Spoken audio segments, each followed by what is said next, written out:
live and interactive discussion. I want to thank you for allowing me to be your host. My name is Renan, and I'm a little bit nervous if you can't tell. So I hope that you guys are going to jump in and help me out with some of these questions. To tell you a little bit about myself, again, my name is Renan Augusto. I am the Director of Digital Marketing for SmithLife Homecare. SmithLife Homecare is located in Rockville, Maryland, Chevy Chase, Maryland, and Washington, D.C., providing in-home care to help older adults age in place. We have over 400 nurse assistants, and I am a certified dementia practitioner. I'm also a senior home safety specialist. Now, as I mentioned before, I hope you guys are going to jump in and ask some questions with me. The person being interviewed is the brilliant founder of the positive aging community. He recently won an award from the Gerontological Society. It was a media award, and he has countless awards for what he's been doing between his live and interactive discussions and the positive aging source books, which you can find SmithLife Homecare in all of them. Mr. Steve Gurney is the founder of the positive aging community, and I know a little bit about him from having worked at the Washington Post to having started the Sourcebook. And now I welcome you, and I welcome to the stage Mr. Steve Gurney. Wow, this is wild. Thank you, Renan. It's kind of hard sitting there and having the mic turned on me. So I appreciate you. I think this is a cool idea. I've done this for a couple of other podcast hosts in this space, and I'm really charged up to do something a little bit different today. Great. And what I really like about this is that you don't have any idea of the questions that I'm about to ask you. So let's get the ball rolling. Are you ready? I love it. Great. And again, I already see Break the Leg, Steve Gurney. We're keeping an eye on the chat room over here. So please put your questions in. We're going to try to keep this to a structure, but I'd love to see where it goes. And the first section that we're going to jump into is the background of Steve Gurney. Steve, so as I looked at your profile on LinkedIn, I saw a bunch of different things. So interesting. The founder and director of the positive aging community, teaching faculty, the founder and manager of Surf Shop, Surf Reston. How about we start there? Can you tell me a little bit about your background and the Surf Shop, the Washington Post? All right. Well, I better back it up a little bit further. Okay, so let's kind of like back it up to me as a kid and graduating from high school. Okay, I currently live in Reston, Virginia, and that's where I grew up. I just went to my 40th high school reunion at the same high school that both of my kids are going, South Lakes High School. And never in my wildest dreams did I think that I would be living where I grew up. I wasn't a particularly good student. I did go away to college and kind of didn't really know what I wanted to do in life. But my grandfather, when I was about to finish college, my grandfather was in a nursing home. Some of the folks in the audience may be familiar with Manor Care. It's now, it was under ProMedica, and now it's all over. But my grandfather was, when I was in college, was at Manor Care Arlington in Arlington, Virginia, and I saw firsthand what my family went through to make that difficult decision. Now, no light bulbs went on at that point. I basically was getting ready to graduate, and I had a heck of a time finding a job. Okay. I sent out, I think, 150 resumes and maybe got 2 or 3 job interviews. And one was to be the manager of a Roy Rogers restaurant, and and fast food restaurants. Some people remember Roy Rogers, but Mhm. I was just like, boy, this is not looking too good for me. But I was fortunate enough to get a job at an ad agency. Basically, I was a glorified receptionist. And one of the coolest things that I saw there was is that the owners of this small ad agency were, they were young. They were maybe 10, 15 years older than me. Um, but what I sort of saw was is that, wow, it's not how smart you are, it's how hard you work and how creative you can be. And it was a real inspiration to me, sort of working there in that agency and seeing what they're doing. But I realized I wasn't making a living wage. I was living with my parents, and I came up with this idea to start a resource guide that might help other people like me. Just a listing of all the different nursing homes and senior living communities. I didn't even know what they called them. And I was thinking it could be a business, but more importantly, I figured if I could put on my resume that I did something as a self-starter, that maybe I'll get a better job. Okay, so let me shut up, because Renan, I know that I could talk this whole hour without you getting a word in edgewise. No, and I have my questions. I see Annie here in the chat. She said, I first heard of you when you and your kids moved a while into a nursing home. That was fascinating. I wish nursing homes had young people living there. Are there any inter-aging facilities around in DMV? Okay, Annie, boy. Okay, so let's fast forward to this in case people don't know what Annie's talking about.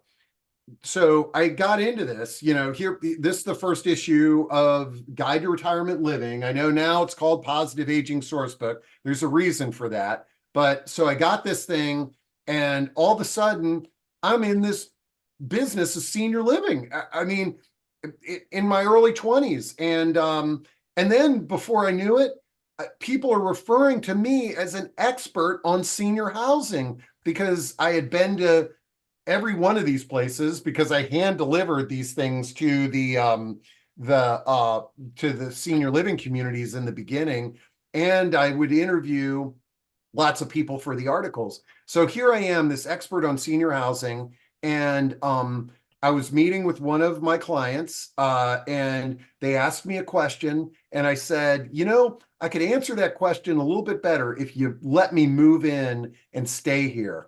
And they looked at me kind of funny. And then they called me back 2 weeks later. This is Paul Spring in Northern Virginia. And they said, were you serious about doing that? And I was like, yeah. And next thing you know, I was filling out the paperwork just like any resident, and sort of immersing myself in exactly what a resident would do moving into a senior community. Now, I didn't pretend to be anything but a 43-year-old, as I'm 59 now, is 43 then, a 43-year-old who is healthy and independent. I wanted to sort of put this community to the test. Could it be a home to a person, not an older person or a person with a disability? And the answer to that question is it passed with flying colors. Now, getting to your comment there, Annie, I totally agree with you. I hope in my lifetime that somehow, I don't know how, but we move from age segregated housing to specifically take care of older adults, and only older adults are living in that community, to something that looks a little bit different, like what you're talking about, the intergenerational. And there are places across the country and the world that are playing around with this, where college kids are living in the communities, and workplace housing, where you have affordable housing for people in the community, and they're living with the older adults. But anyways, okay, Renan, let me shut up and No, let's. I love this, and I see here Deborah saying in the chat room that she loves it as well. One question: you've lived in the DC area your whole life. Do you have a favorite football team? Do you have a favorite sports team? Is it a DC team? Okay, so this is a really interesting thing. Okay, well, number one, my wife's family had season tickets to the Redskins for many years. Okay, but I don't really think I was ever a team sports fan. I mean, just casually, the playoffs would come around. The first time that I became a real raving fan was when my son Asa started playing baseball.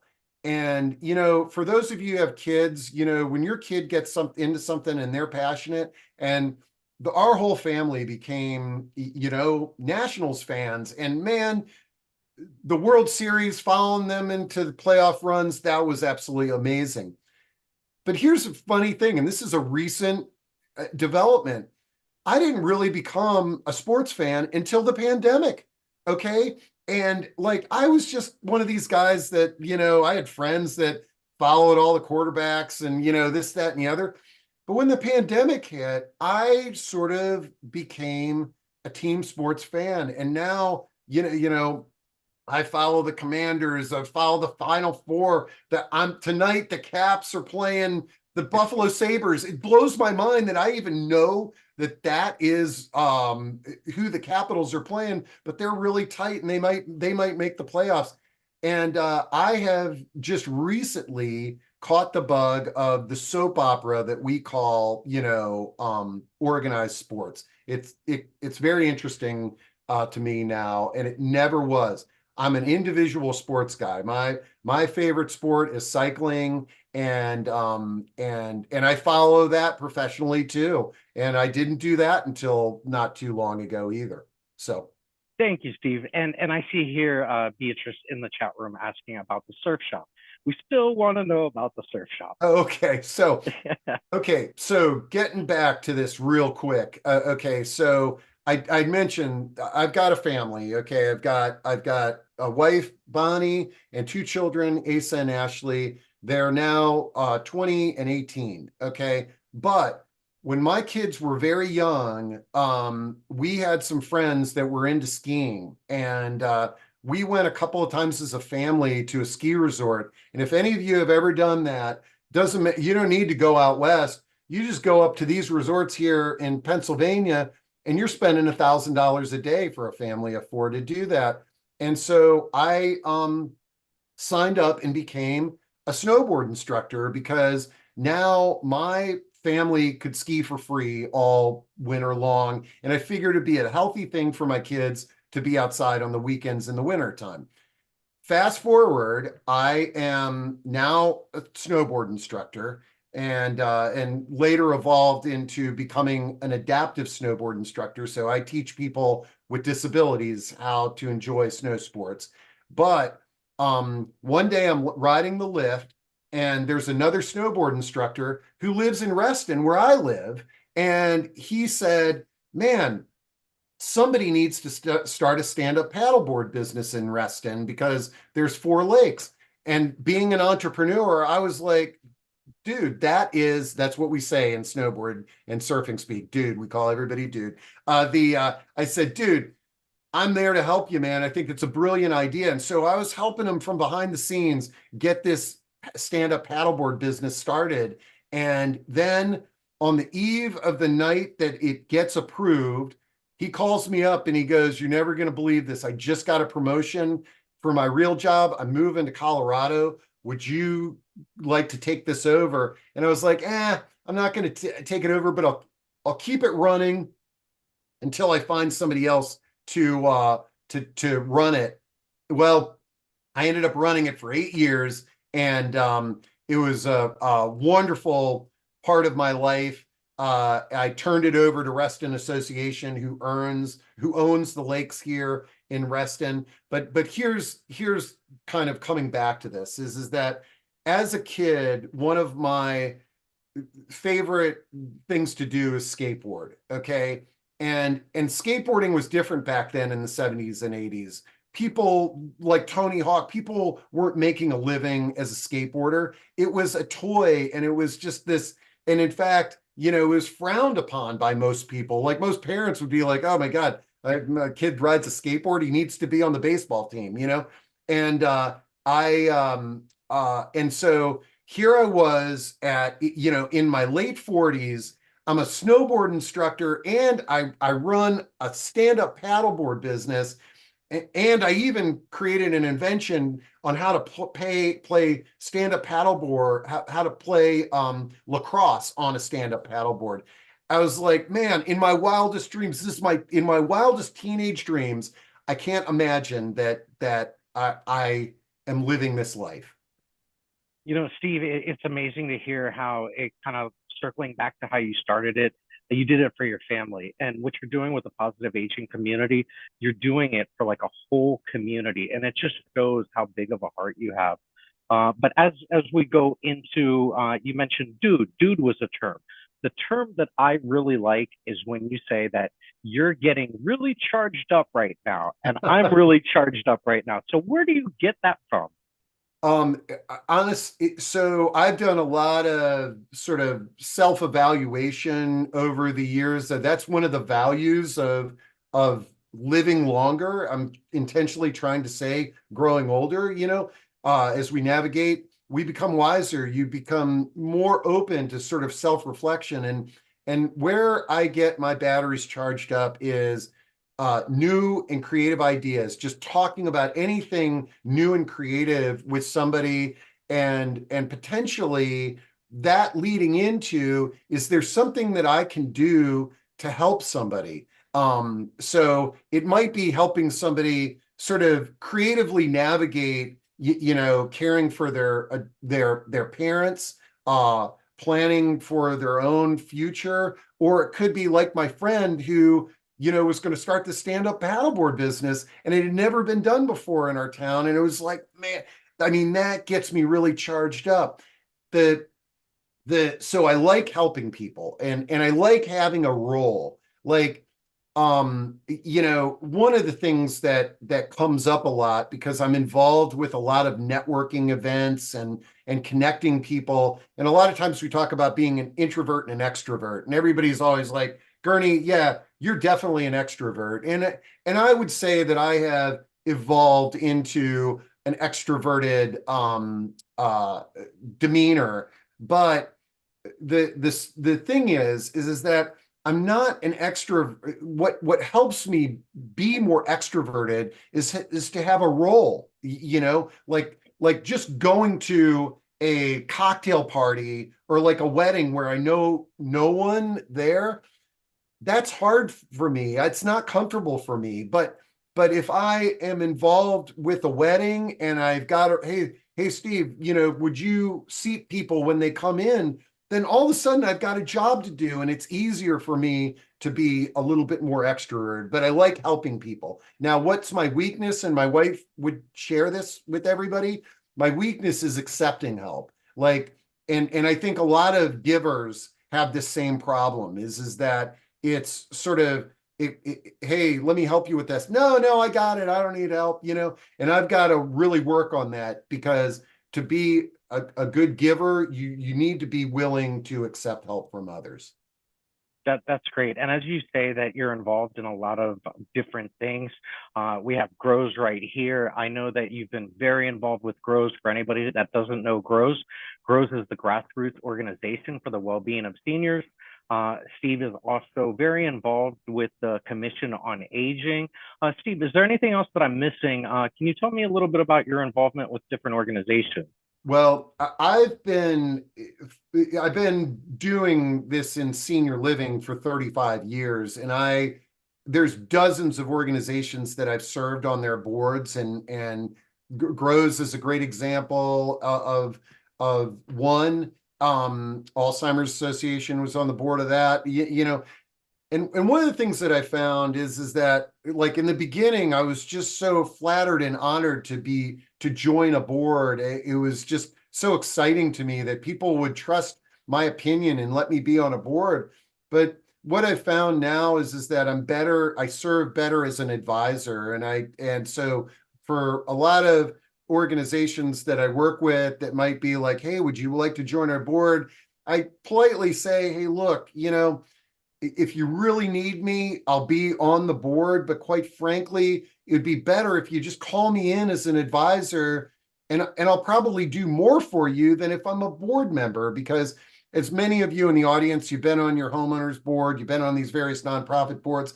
There's a lot of admin and minutia that's discussed in terms of running on a board. And I like getting to action, and I like getting to where I'm making an impact. And so I'm babbling. No, and I remember when I sat on a board of directors meeting for Grows, and you were the moderator, and just the way that you kind of kept it streamlined and the cohesiveness. You did a fantastic job. But we have a question here in the chat room from Jane. She's asking, is it difficult to constantly be motivated? I do have problems being motivated, and here, Jane, here's one of the things that I tell folks is that it's like something that I have no problem being motivated is getting on these discussions. When I have them scheduled, it's the bright part of my day. I love it. Okay, and my batteries are recharged.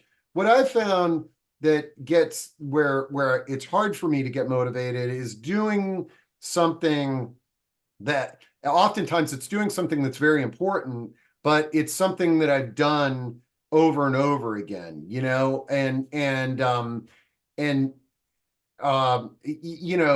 like, I mean, we're going to be doing our taxes next week. And so, I mean, we're supposed to have them done by then, but, like doing the finances for my business and going into QuickBooks and dealing with that, it's like, that's something that's hard for me to get motivated. Now, here's the funny thing is that if I said, hey, I think I'm going to choose a different accounting platform from QuickBooks, like now all of a sudden it's something new. It's something that I can learn, and like I might waste a whole week on changing a software platform when I should have just stuck to the one that is there. So that's where I have problems motivating.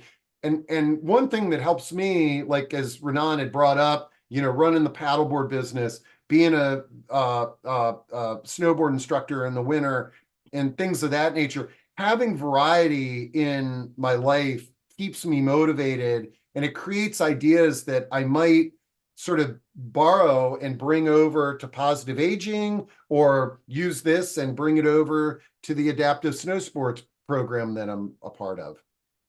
That's great. And we're going to ask you a couple more questions here in regards to your background. I do see a question in the chat room. I'm going to get there. And first, I just want to take kind of like a step back and find out, how did you come up with the positive aging brand? Where did that come from? Okay, well, so folks, this is the first copy of the Positive Aging Sourcebook. When I started it, it was Guide to Retirement Living. And Guide to Retirement Living was perfectly acceptable back in 1990, to me. Okay.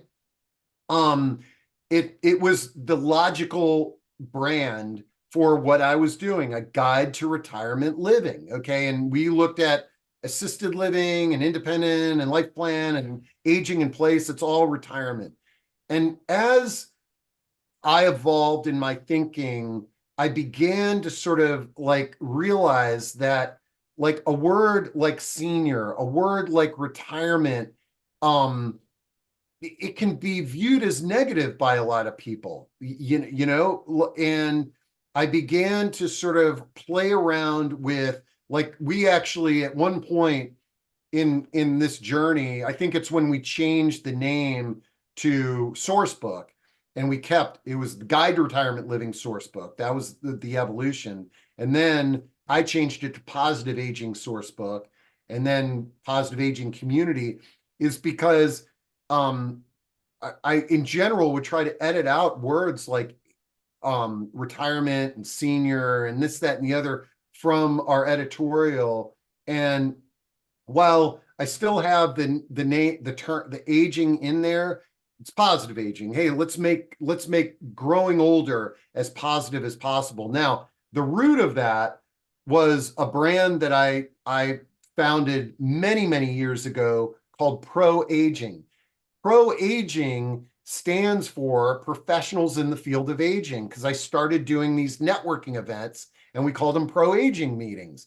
And because I already had that, it was in my email. It's a very cool, positive thing. I was like, okay, as we rebrand this, I already got pro aging. Let's operate under the positive aging brand. And I think it It's works. it's really a beautiful brand. I think you did a fantastic job with it. Now I'm going to jump over here to a question from Crystal. She's asking, what's your favorite thing to eat and what's your favorite movie? Oh, okay, cool. And I see in the Q&A, somebody's asking, what's my favorite flavor of ice cream?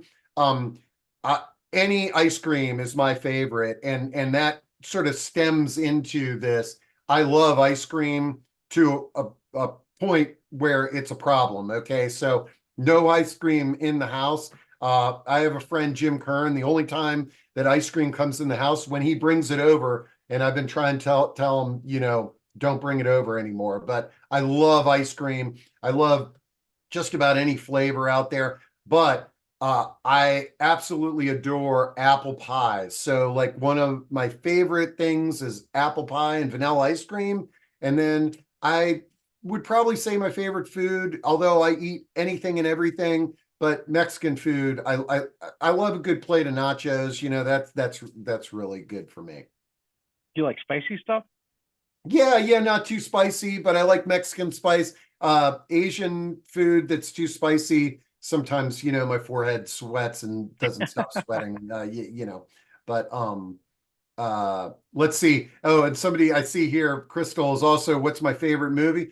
Um, you know, I, I wish I had that list. I'm intrigued by a lot of movies, but one movie that I really dig, like every time that it's on, I'll just stop and watch it, is Fight Club. And I really like comedies. Um,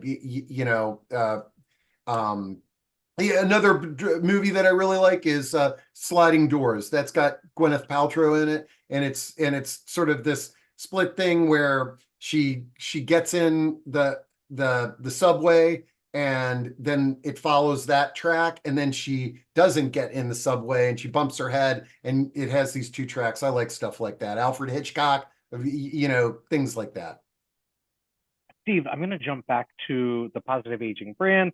Now, can you tell us a little bit about Positive Aging Champions? Where did you come up with that idea? I know that SmithLife Homecare is a Positive Aging Champion. We have it on our homepage at the very bottom. Yep. Tell us more about that. Okay. So I am constantly trying to reinvent what I'm doing. And these online discussions have been the most amazing thing in that reinvention. But, folks, for 35 years, I have been publishing a resource guide that I feel honored, that's very heavily used in the Mid-Atlantic. And I started this thing before there was an internet. I mean, in fact, if you look throughout this first issue, there's a few ads that don't have area codes next to them. Okay. And direct response was having like a coupon here that you would clip out and stick in the mail. And I would go to my clients' places, and they would actually have these coupons that they're, calling people up. And so I have sort of cultivated, to make this book go over the years, a group of advertisers. And I just call them that. It's like, you're an advertiser in the Guide to Retirement Living and the Sourcebook and this, that, and the other. And in the spirit of reinvention, really, the people that enable me to do this and give it away free of charge, the organizations, they are champions. Like, why call them something like advertisers? Just sounds too antiseptic to me, because SmithLife and the hundreds of other organizations that support what I'm doing, you guys are my champion, and you're the champion for the people that you're helping out there. And so I felt like, in an effort to rebrand and reinvent what I'm doing, that makes a lot more sense. Great. Yeah, like I was saying, SmithLife Home Care is a positive aging champion. I love how you kind of steer away from the advertiser to a champion. We're very proud to be one. We also, after the last event that we did, it was medical marijuana for seniors. Not only was our phone ringing, but then we received a lead, and the lead actually came from the source book, we found out later. So I want to encourage everybody. Steve Vasquez put in a link on how you can become a positive aging champion. While I'm jumping across to that, I also want to Thanks, thank Steve. Steve Vasquez for putting in all the links. He's helping moderating in the chat room. Big thank you to Steve Vasquez. All right, Steve. So let me ask you something. What inspires you? Yeah, well, we kind of covered it a little bit, is creativity, helping others, just disrupting anything. I mean, like, just I get when you sort of hear, and in my own personal life, if I'm just doing the same thing over and over again, it's sort of like, what can I do differently? What can I or and maybe it's not me, maybe it's like I get so inspired, like this is kind of off the track, but I like telling this story because for those of you who don't realize, like, I started this guide in 1990. I sold it to the Washington Post in 1998, and I ran it under the Washington Post ownership for over 20 years. And then 5 years ago, I bought it back and I'm running it on my own again. But when I was with the Washington Post, I had a small staff, and from time to time, I would interview people who were internal if we had a position. And I remember interviewing this one woman in our office for a job to work with me, and we're having a nice chat.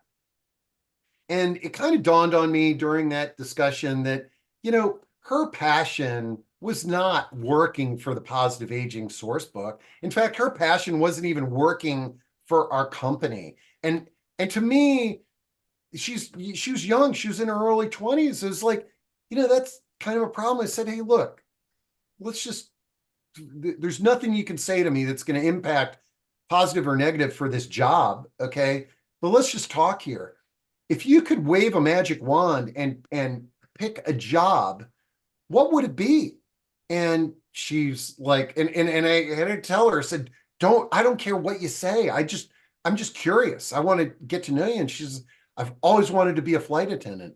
And I said to her, well, what's stopping you, man? I mean, like, you could be a flight attendant tomorrow. This is not an unachievable goal. And that is your dream job. Okay. I was on Facebook with her, and she broke up with her boyfriend. This is a year later. She wasn't working with our company anymore, and she had done something. I saw she broke up with her boyfriend, and everybody's giving her words of encouragement. And I found a link to a flight attendant job, and I posted it in there, and I said, it's time to do this. And she did it. And now she has a career. She is training flight attendants. And so when you talk about, like, what inspires me, like that, like when I can somehow play a role in inspiring somebody to do something different, it inspires me to do things different too, so. That's really great. And you inspire a lot of people. And in the process of you doing this, Deb is asking, how do you keep from overextending yourself? Yeah, thanks. And I see that's Deb Merrimer, somebody who I've known for many years, and really, I am definitely overextended. Okay. I mean, but it's, but there are certain things that I'm doing that just, it adds more purpose to my life, and I try to use technology to the best of my ability to, like, if I find that I'm doing something and it's, gosh, this is taking too long, I wonder if there's an app out there that could shorten this time frame. I've become a huge fan of ChatGPT and AI because one of the things that I found is that organizing my thoughts is something that sort of takes time, and it takes sort of quiet, reflective time, whereas you can just throw a bunch of ideas into ChatGPT, and oftentimes it'll inspire you. It's sort of like I feel like AI can minimize writer's block that we have. Like if you're having a hard time writing an email, throw your ideas into ChatGPT. It'll give you some ideas and kind of get you off the bench.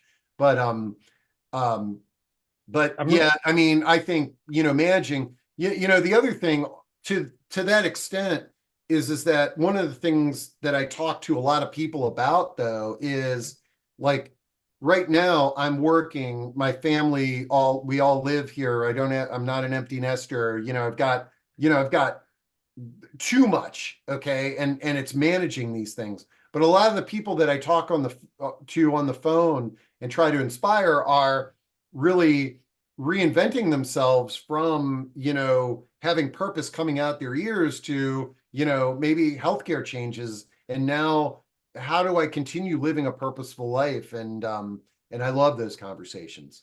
I really like going into AI. I think it's a fantastic tool. We have Tyler Lloyd, who is a consultant from Heartland Hospice here asking, speaking on AI, what role do you feel it will play with the aging population? All right. Well, I wish I had the name of this. Well, there's a couple of things. There are a couple of things that have been brought to my attention. I don't necessarily have the answer to this question. However, if you go back to one of our previous positive aging discussions, we did a discussion on AI for older adults, and it was fascinating. But here's a couple of ideas that I think are great applications. Stefano, who runs Careversity, which is it's like a tutoring program for technology for older adults. How he's using AI is that think about like somebody, it doesn't need to be an older adult, but somebody who might not be technologically savvy, okay? And they might always be calling their son or their son-in-law or their daughter-in-law. And it's sort of like, how do I fix this? I can't get this on my phone, this, that, and the other. There's actually a lot of guilt in that person. Like usually they wrestle, should I call my son? I don't want to bother him, this, that, and the other. Well, Stefano and his company, they're making it so that an older adult who has tech questions can just text a number, just like they would be texting their loved one, and they've already loaded up the answers to 1 million questions in that text thread through AI. So imagine that you don't have to bother your son. You're now bothering a robot, and the robot is just like Alexa, who's in my room right now. Alexa doesn't care how many times you ask the weather, and so that's kind of cool. Now, not too long ago, I was on a call with a entrepreneur who's in Israel who is working with AI for like basically you have a conversation with an AI bot and you're basically having a conversation about your life. Okay. So like, just like this interview that I'm having with Renan, imagine that it wasn't Renan asking me questions, it was Alexa or something like that. And it's all being recorded. And then it puts together your life story for you to edit and to look at.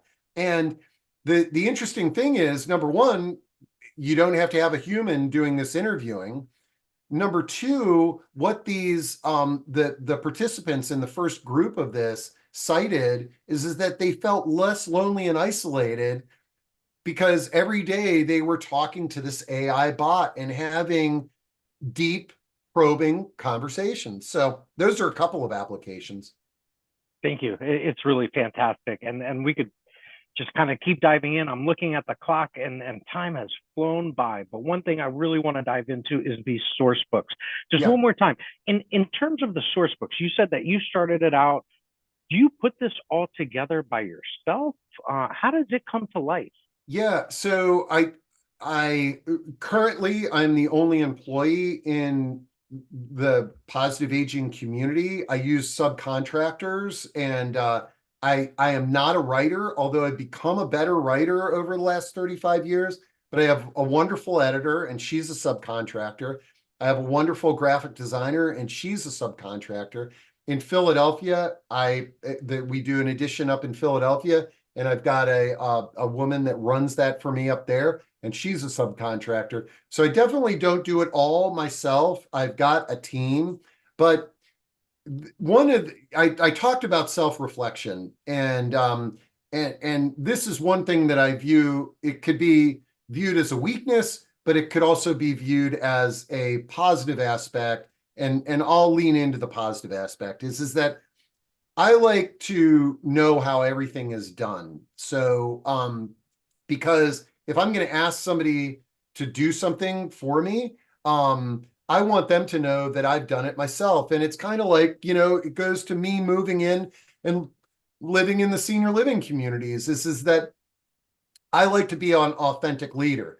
Now, there's downsides to that because if I was better at delegating and sort of building big teams, maybe the organizations that I've run over the years would be larger and more lucrative and this, that, and the other. But I actually enjoy kind of like doing stuff, and then certain things that I don't enjoy doing, like accounting, I pay an accountant to do that, and stuff like that. Steve, I really admire entrepreneurs, and I can only imagine how tough it must be when you're going into uncharted waters. Can you tell us a little bit about what are some of the worst things that have happened along your journey? Man, and at the time, I've had a lot of bad days, man, over 35 years. But I've reflected on that those bad days are all learning experience, and how you respond to challenges generally is what sets you and your organization apart from others in that space. And because I was looking at the first issue here, like, remember, I'm in my early 20s. I'd never published anything before. I got my first issue. I got my biggest advertiser. The one organization that really loved my vision was the Georgetown retirement community. It's no longer there. It's an apartment building or a condo now. But they bought, like, I'd never even done this, and they bought the inside front cover. Also, it's kind of interesting. Page 1, Marriott. Okay, some of you may remember Marriott was in senior living back in 1990. Kind of a Marriott and Hyatt, by the way. So I get this thing printed, and I had a graphic designer, but I typed in literally every letter on this page, and he put it together for me. And so let me see if I can find it here. Page 28. My biggest advertiser, the Georgetown, was right above Lisner Louise Dixon home on this matrix here. And the copy for Lisner Louise Dixon said, "This isn't a home for impoverished older adults." And it got bumped up to the Georgetown, which was an exclusive, higher end senior living community. And I didn't notice this, and I printed it, and I started driving around and delivering these to every senior living community in the DC area. I throw all the copies in my Honda Accord, and I just get out and drive all day long. And I dropped off a bunch of copies at the Georgetown, and I get back to my office, and I'm listening to the messages on my answering machine, and the marketing person like, "Steve, call me. This is important." So I call her. She goes, "I got the issue. We got a big problem. It says the Georgetown is a home for people of modest means." And I go, "Oh, I can't believe this. Oh, man." And I'm just kind of like sitting there, "Oh, man, this, oh, man, that. This is a problem. If our residents see this, we got to reprint it. They cannot see this." And I was like, holy cow. I called the printer. "Nothing we can do, Steve. You gave us the copy. You proved it, this, that, and the other." Like, holy cow. Home Depot and Office Depot didn't exist. I went down to the office supply store, and I doubt you all can see this, but there's one of these Avery labels that somehow exactly fits over these two boxes here. At the time, I was living with a bunch of guys my age, 5 guys in a house in McLean, Virginia. And what I ended up doing was I opened up all 20,000 copies of this book in our living room, and they were all open to page 28, stacked to the floor.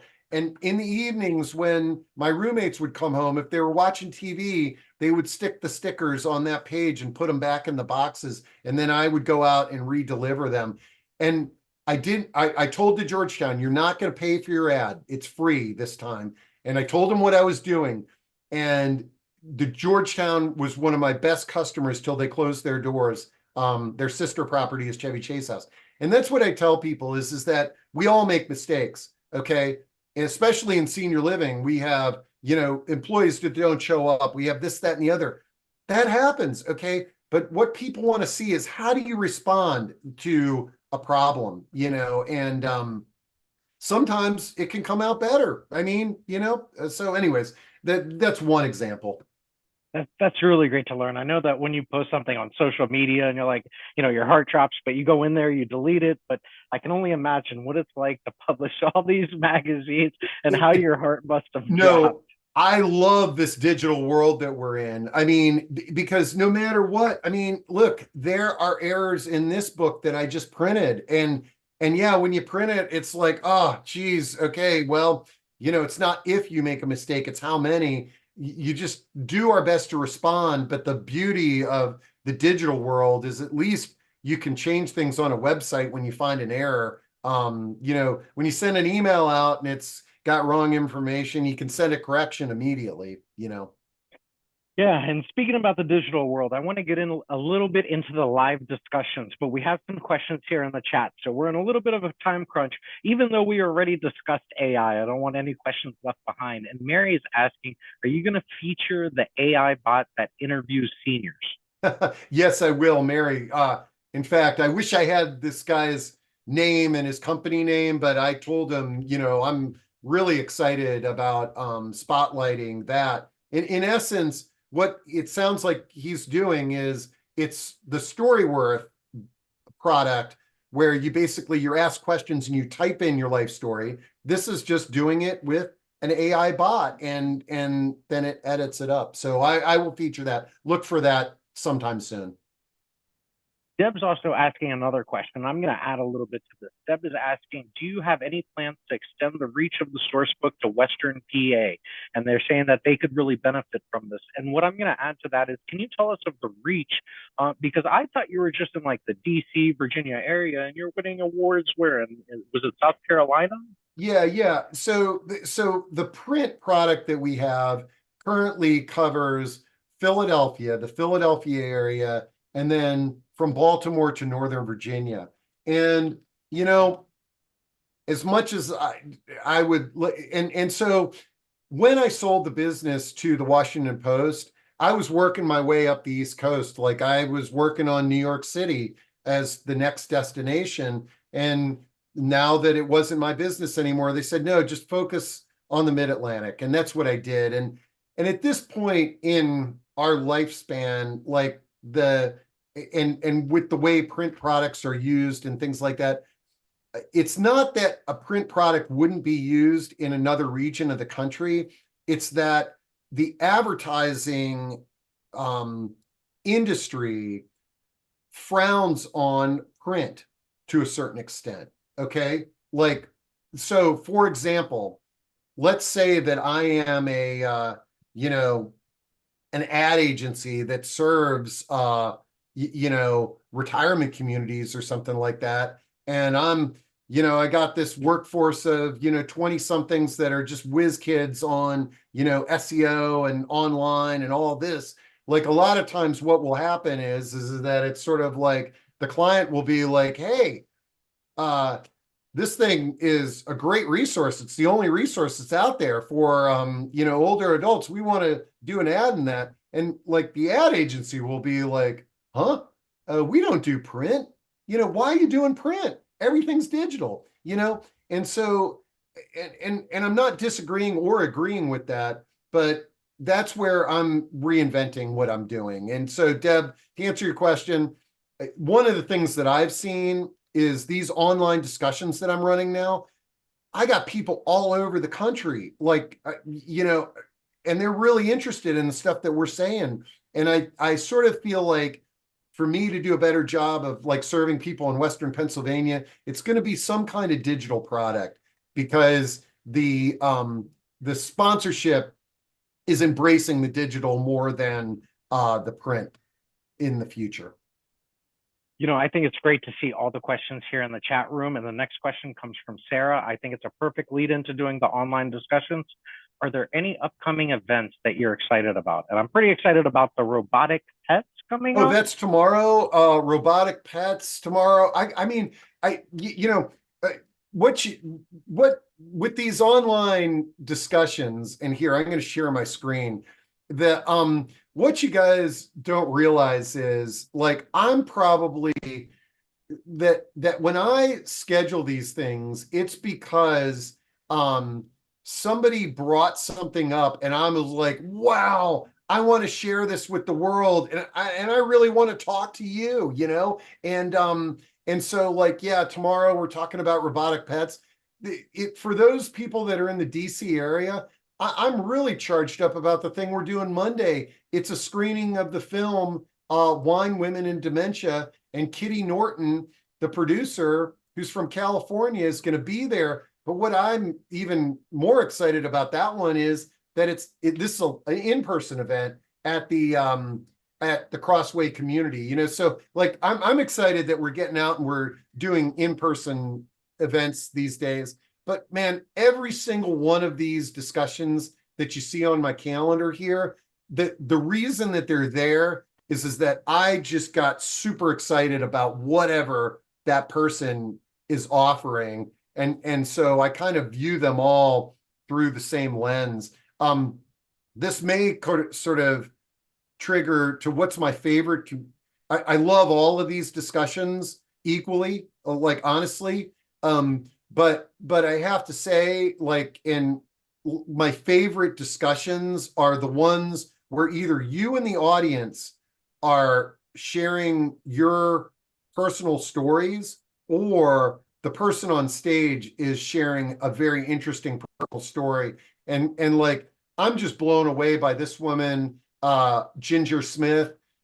She was living in a nursing home. She was put on hospice. She was going to, die peacefully. And now 2 years later, she's living in a condo in Southern California. I mean, to me, real life stories are how we really learn and communicate very interesting points. I saw that one. That one was fantastic. It's really such a wonderful story. I saw it on Facebook. Before I get to some more of the questions, I have two things that I want to ask. What platforms do you stream on? Because we're on Zoom right now, but to my understanding, you're more?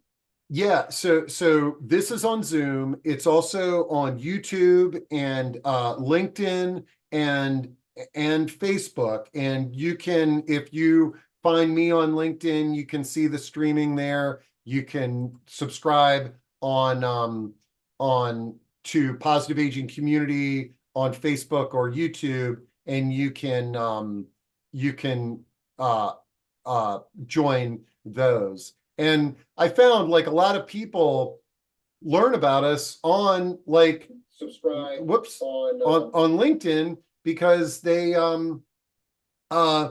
it sort of says Steve Gurney is streaming, and they're like, what's this? And then they kind of come in through that door. I'd love to get into learning more about the streams. We're running out of time here. One thing that I really, really would love to know is, what's behind your green screen? Oh, okay. That's a good question there. Where are you? Are you? My office does not look like this. Can we see? The reason I chose this office was because it looked, this fake office is because it looks kind of like my, where I worked at the Washington Post. But let me, where do we go? Choose virtual background here. Let me show you what's behind there. It's in this, I didn't clean this up. And here, Violet. Aw, hi, puppy. So, let's see. This is my dog Violet here. She's a yellow lab. She's a golden doodle. All right. Oh. So this is Violet. Can you see that? Hi, Violet. Wait, or did I stop? No, sharing? we see you. Good. I did. Is everybody? So this is Violet. So the reason I started using the screen is like in an effort of people to help me. You see that there's a desk there. Like I used to have in the middle of the pandemic, I had this college kid who was behind me working the whole time, and he'd come in and out that door there. And it was and then we had these virtual backgrounds. And if I could set up my office differently, like right now I'm in a closet facing backwards. If I could do it again, I would swing it around, because if you can have a wall behind you, I could paint that wall green, and then the little background would look a little bit better when I'm online. But that's a good question, Renan. No, I'm glad you asked that, and I'm glad Violet was here in my office. Thank you for your willingness to do that, and it's great to meet her. So I want to jump back here and get some more of these questions. Let me make sure I'm not skipping anybody. Somebody had asked, how did you get interested in this, in the aging population in your 20s? Yeah. You did answer that. It was your grandparents, My right? grandfather. Well, actually, I see a question in Q&A that I'd like to answer. Sure. Steve, how do you envision yourself aging? Do you want to age in place with all you've seen possible for housing? What do you think would be the best fit for you and your wife? Okay, there's a couple of things. I love this question. And this is, because I've had so many discussions here, and I don't have a magic wand. I don't know what's right or wrong, but here's what I've observed is, number one, I have too big of a house and I have too much stuff. So the first thing is, I desperately want to downsize, and I want to declutter, and I want to minimize some of these things in my life when the time is right. I want to live in an accessible, walkable environment. I would love to live car free. Like, these are dreams that I have, no matter what my age is, I told you before that while I don't like the fact that we segregate by age, and I feel that that's one of the reasons why people resist making a move to senior living, is because it's age segregated. I see tremendous value in it, in being a part of a community of other people that are like-minded and in the same boat. And I like that idea and that vision. The other thing that I want to bring up is, it's like, what do you think is the best fit for you and your wife? And one thing that I've become keenly aware of is how precious like life is. Okay. In that, we all think that, we're going to live to age 85, but there's none of us have a crystal ball. The obituaries are filled of people whose lives ended way before they thought it was, and they didn't know that was going to happen. And while me and my wife are living together right now, the chances of us passing away on the same day at the same hour is next to none. One of us will outlive the other.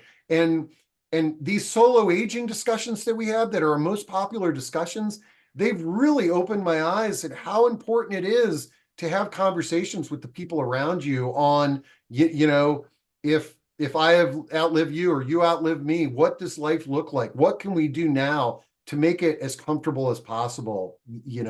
I love that question. My dream would be, so to answer your question, walkable community, low maintenance, accessible to culture and activities and things that I like to do, like riding my bike and stuff like that, and as car free as possible.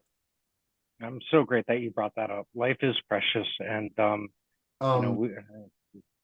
there's another question that came in on Q&A from Jennifer. It says, what's your involvement in the villages, and do you have any insights from living in the homes that carry over to the villages? Well, Jennifer, I actually helped found a village in Reston, Virginia. It's called Reston for a Lifetime.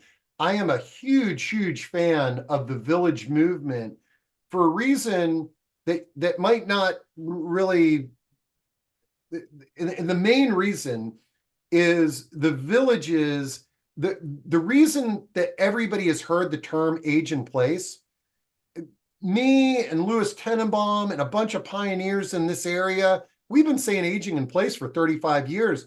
But until the villages came around, the public did not know that term. The villages have heightened our awareness on creative ways to age in place and that this is an option. And that's what I think the villages have done best. I think that, created a dialogue in communities and this grassroots effort. Trust me, there was tons of entrepreneurs before the villages started that were trying to do the things that the villages are trying to do. But who wants a private company offering that service? It meant a lot more when neighbors are coming together to support each other in this journey that we call aging. So huge fan of the villages, very involved in the national. I help run the national conference every year. I'm also a huge fan of the Shepherd Centers. And if you're not familiar with Shepherd Centers, look it up online. They're not in every state, but they've got a very exciting model that's similar to what the villages are doing and is very well funded and structured. As we round up here at the hour mark, we have 3 questions left. One from Connie, one from Lee, and one from myself, unless you're seeing anybody else over there. Oh, yeah. Okay, cool. Q&A. Connie is asking, where do you list the in-person events? Okay, so Connie, we list the in-person events. Let me pull up the site here, and I'm glad you. Okay, another thing that I really love, I love critical feedback. Okay, so folks, trust me, this website is not the best it can be. It's not even close. Okay, so if you see things or you're having a hard time finding things, or if you got an idea on something I could be doing better, drop me a line. I can't guarantee that I'm going to do it, but I love the ideas and that gets me motivated. Somebody asked me about that. Okay, so on the website at the top, it says make connections up here and there's a calendar. If you click on that calendar, you will find in-person events as well as the online events. Okay, and you can just kind of scroll down there. There's probably more online than in person. Also, if you're tuned into this and you are a senior living professional and you've got an in-person or an online event, shoot them over to us. We like to populate this calendar and make it as robust as we possibly can. Okay. Let's jump over here to, let me see, I was seeing another question from Lee. Is there any kind of online resource or document that has helped people or organizations that help support positive aging listed by region? Yeah, so here's what my default is, okay? And even here in this region, I am a huge fan of area agencies on aging. These are government-funded aging organizations through the Older Americans Act, and they cover every state in the United States. And so, well, I try to compile a lot of resources here in the Mid-Atlantic and organize them and make them look pretty and what have you. But I'm regularly, calling up area agencies on aging or telling people to call up area agencies on aging. They operate under a body called US Aging. And so that's my sort of short-winded answer. One of the reasons why I like that is that what you will find is, just like everything in the world, is that resources like mine chase sponsorship dollars, okay? Like, we're able to do this because we have positive aging champions in the Mid-Atlantic that support it. But like in Des Moines, Iowa, or in Montana, they might not have that. And so the government agency, the Area Agency on Aging, is a great first place to start. I have a couple more questions, but we're going to wrap this up. And Lee says, no, I'm saying area agency on aging. There we go. All right. Steve, do you take your own advice?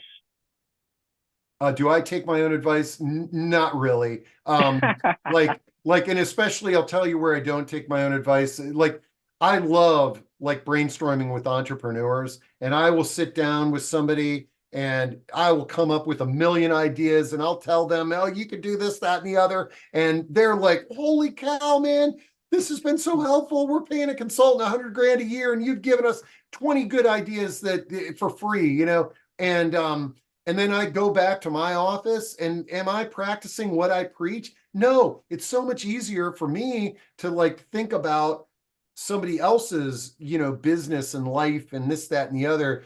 And the way that I look at it is just a little bit creeps in. If I can just be a little bit better every day, then that's a good way to kind of live my life.